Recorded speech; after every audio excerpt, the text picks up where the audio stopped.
we go further in English, sorry for interrupting, but at some No problem. Okay, we continue. Okay. Michael just told me I'm not allowed to talk about his technique. It's highly secret, and he's going to have to shoot me if I tell everything in public. So, as I like my life and I love it, I'm not going to talk about it. All right. No, basically, what I was going to get at about Michael's technique. What I find fascinating, not to go too much into details, as I said, I want to stay alive. There are two different ways of, or the way the glass then looks is one, the color is solid, one color all the way through with different colors in between. The parts are all one color. And the other technique, like the one back here, will show some details so we can see it on the pieces, that the color is only on the outside. And the pieces are individually, so it looks like a little cloud that goes through. I love that very much. So why these two different approaches? So it came out by testing the different structured. How can I get some color structured in the glass? So the general technique is the same. So it's a kiln casted glass object. But the objects with the optical glass have a very thin color overlay. It's a kind. Oh, you're saying more than I expected. I didn't think you would tell anybody. It's a kind of pâté vert technique on the surface of the cold glass. And these pieces are melted in the mold. And the other pieces, these are glass billets, glass blocks, which are colored with metal oxides all the way through. What type of, but that's a different type of glass. The one is optical glass with pâté vert, and the other one is a different solid glass. I've said the general technique of the kiln casting is the same. On one hand, I'm working with optical glass with the pâté vert overlay of colored glass powder on the surface. And on the other hand, I'm working with solid glass blocks, which are colored with metal oxides all the way through. But is there like, the effect for me is totally different. So if you look at the one, I mean, they're both beautiful. One is maybe more inspiring through the density of the color, and the other one through the movement of the pâté vert on the outside. Will show two different examples. If I do, I hope I can blend that in. So, but do you have that in mind beforehand, that you're going to make this one piece like this and the other piece like that? So it's working in both ways. When I finish the model, and for instance, if I have a raw model with very thin edges, you have, if I'm taking the glass, which is colored all the way through, you have a very nice color shading through the solid. The color is getting too dense, or also like it's the tryouts over the past 10, 15 years. Well, I really like the optical. I mean, I like the fascination of going into your pieces, and we can talk about that later, what you actually prefer and what you think is a very, very good piece. And that's a discussion I would like to have with you. So actually, which is both are similarly difficult. I would suspect that the optical glass with the pâté vert outside is a little bit more difficult than the other glass that's totally colored. Are they the same way to handle, or is it different, or is it same difficulty? The optical glass is much more stable than the colored glass blocks, because this glass is out of a constant process. So if I'm working with the glass billets, you have several companies, like from the Czech Republic to Germany to the States. They're all done in the same process. They have a production of about 500 kilos or 1,000 kilos in one pot. And the optical glass was produced, there was 60 tons in a production line. And so they can get really on the point and make it perfect. So it's a constant. This is a constant production. We're back to perfection, of course. We are back to perfection. This is glass produced by a German company, and they want to really bring it down to the point. Actually, they had stopped this production a few years ago. Okay. So this is something I was going to ask you. I mean, I know there's a lot of difficulties in the process of making the glass. And a lot of pieces break This is one thing people have to understand. It's not something, if it's broken, it's broken. There's not much you can do then with it. But I also heard from other artists that there is sometimes the problem that they work with one type of glass, and then the production stops, and then they have to buy glass from somewhere else, but they have to go through the learning process again, because the the expansion coefficient or whatever of the glass is so different, and you just have to see how the colors work together and so on. Does that apply to you too? Kind of, but I had a whistleblower in this company. I don't want to name him, and he said, "Michael, take care. Maybe in a year or two we stop the production." So after like this 2 years, I purchased about 10 tons of the material, and right now I have about five more tons in stock to make some objects. Okay, good. We can extrapolate how many pieces, how much does a piece weigh? So we can see how many pieces you made. So that's an interesting question maybe for the collectors. How many pieces, I mean, you're on the high end. I consider you to be amongst the best glass artists. I love your work, obviously, because you're in my gallery. So I only have the best. I got good taste. How many pieces generally in a year are out there on the market? Depending on the year and depending on the size of the pieces, I make around 30 pieces a year, between 30 and 40 pieces. Now, people listen to this, 30 pieces a year, which is peanuts. Michael is on the international market. I mean, you can take a piece from Michael, go over to New York, go over to Germany, go over to Japan. Everybody's going to say, oh, that's a piece from Michael Behrens. So we're talking about an internationally renowned glass artist. And I think 30 pieces a year is peanuts. So that is absolutely stunning. I mean, the whole process of getting... Sorry, but also depending on the size, like some big pieces are about 250 pounds casted weight. Wow. And this was one of the biggest I've done. So one piece, as the smaller pieces which are faced behind you, I would guess the blue one on the left-hand side is kind the smaller pieces will be around between 10, 15 pounds, and the middle size between 15 and 30, 40 pounds, and then it's going up. But this just shows how long the whole process is. And in my small video that I made about you, they'll see, the cutting and doing the positive, and then they get a form and making the whole thing. And then, producing 30, 40 pieces a year, it's just a lot of work, so, and they're awesome pieces. What is for you, when you look at your pieces and it doesn't turn out quite as good as you want? Does that ever happen? I don't think so. I've never seen a piece that... Never. Ever. I thought so. Perfection. So some pieces are better than others. I think over the year, each year I have some pieces which are like best of the year, but in the next year there are other pieces I like. So I have no favorite pieces, but in my mind... I don't believe you. Everybody has a favorite piece, and we're gonna get back to this. We have to talk about your favorite piece or favorite pieces. Like for me, a good piece is the object where you can see the movement inside the piece. Like the movement with color and the movement with shape. Okay, excellent.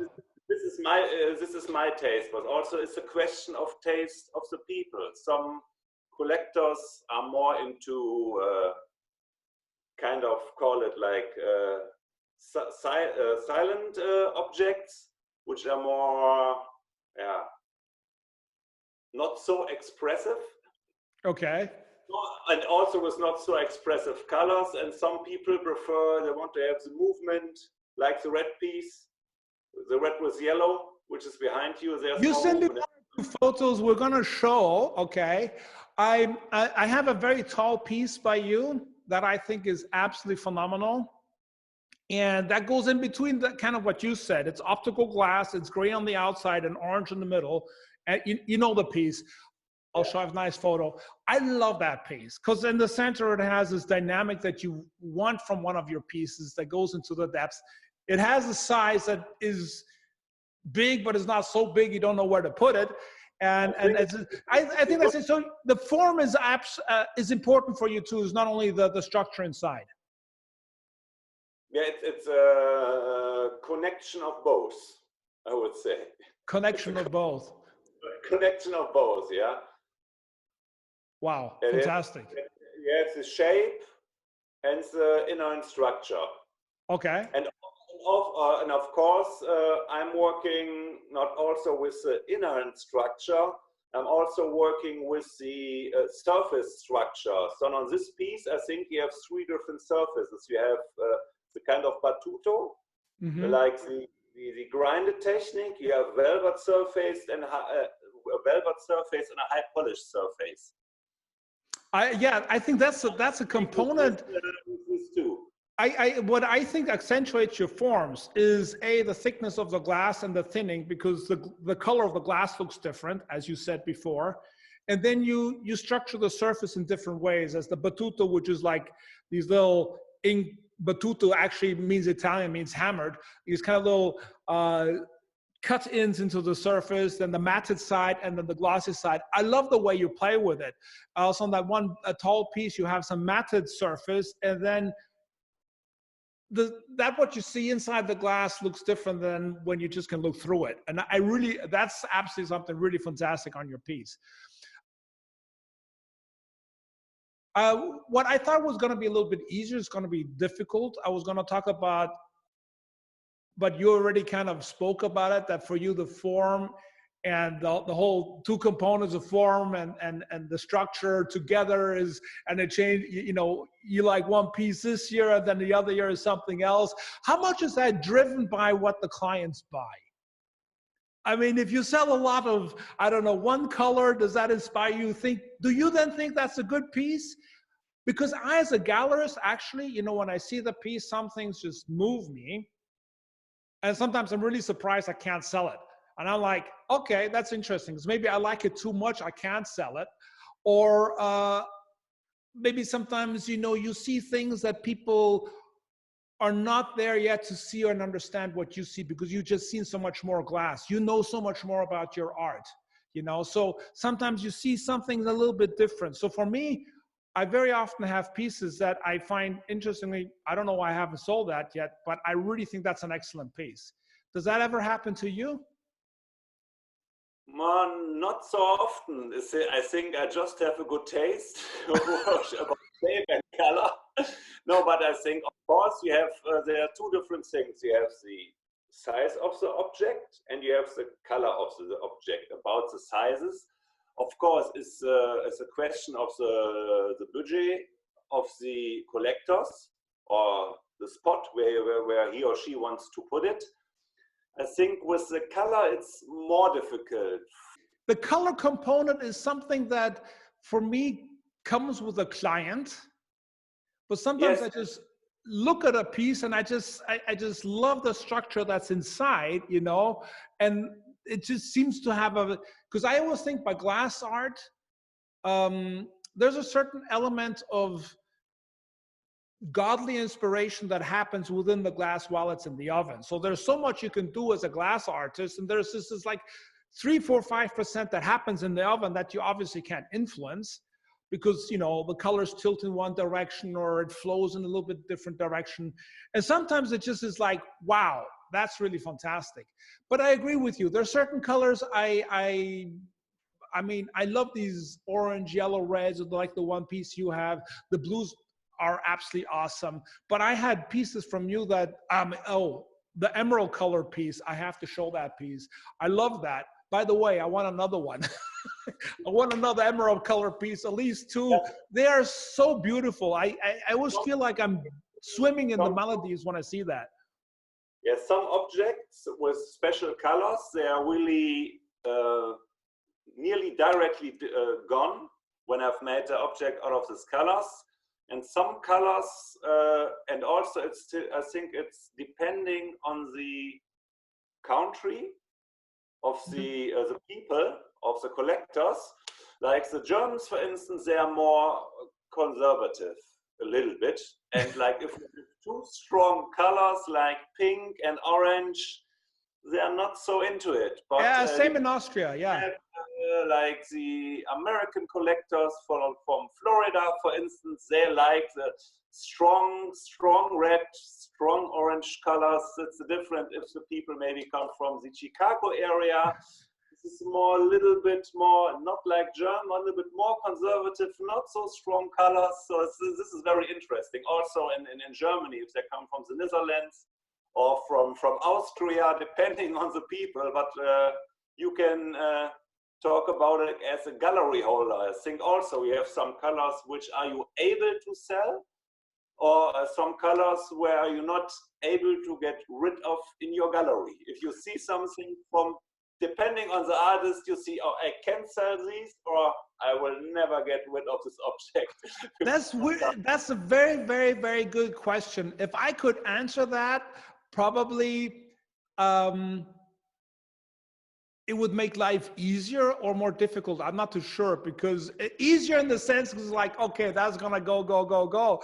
But on the other hand, it's gonna make it more difficult because you also, as a gallerist, always want to develop, because you want to always kind of go the next step, try something that, you know, okay, you're used to getting this color, but you want to go to the next step. Like I had that incredible pink piece that I couldn't sell from you. You remember that big piece that was like, it was just awesome. It was a difficult, but I'm glad I had it, because I think it just gets the people, opens their mind. That's what art is for. And the bottom line is you have to open the people's mind, and it's communication. And you just need to take some time and always take the next step. For me, as a gallery, I always want to take the next step. I want to see, I mean, I have to like it, but there's sometimes there are pieces I don't, you know, I know they're good, but it doesn't like, then you got to look into the feelings of what you think is good about the piece. And then you start analyzing and you see it, then it's good. And then obviously I hope my understanding goes to the client, you know, because after all, art is communication, and glass is a wonderful way of communicating through color, transparency, and everything. So but it's also a process. I learn so much when I talk to you or other artists, because, you know, you open my eyes. It's like, take a look at this. I says, oh yeah, darn, I didn't see that, you know. Everybody has a different point of view, I think, in the art world. Interesting. But you know, but this is the whole thing, because I think for the collector, on the bottom line, because what makes that piece that in 20, 40 years, they'll say, oh, that was a great investment. You know, that was really good. And a lot of people ask me, you know, a lot of clients that come in and they say, okay, what is that one piece where you're going to say that's going to appreciate? And I say, there are certain criterias. And I think it's important, number one, that the artist is out there like you are, you know, worldwide, people can see your work and so on and so forth. I think the most important, how do you say that in English? Awareness I gained over time as a gallerist is that art is determined by time. And as an artist, if you're too far ahead, it's unfortunate, because, you know, people don't know what you're doing. If you're too far behind, the train went off. But if you're just slightly ahead in the time, all right, like you are, you're really doing things in a very high quality, beautiful, very precise. And then people catch up on that. And to see the mark infiltration and the development, it just takes a little bit of time. But one thing's for sure, if the artist has the intention of making a good piece, as you are, you know, not just like, I'm gonna make something and, you know, you take some fusing classes and that's it. No, I mean, you see, when you look at your pieces. I don't want to judge about another artist. And of course, where light is shadow too. That's true. But, you know, I think that on the long run gets to become a very good piece. My job as a gallerist, I just see sometimes that I might take it a little bit out of a different perspective as from the artist, because the artist, you know, well, this piece is good, and this color, and then you look at the piece, and then I look at, you know, over time now, okay, that's interesting, and those are a couple of pieces that I think, oh wow, you know, your pieces are in museums. I mean, this is, we gotta point that out, you know. All right, okay, Michael, it was absolutely great talking to you. We covered a lot of points. We should maybe, if you have time in the future, we can go into details and talk about it. I hope to have you right here next to me next time when we talk. And so yeah, stay healthy. I enjoyed this. I hope the people will too. And till soon. Nice talking to you too, Andre. Thanks. And hope see you soon live. We should do that definitely. Take care. Bye-bye. Take care. Bye. Okay.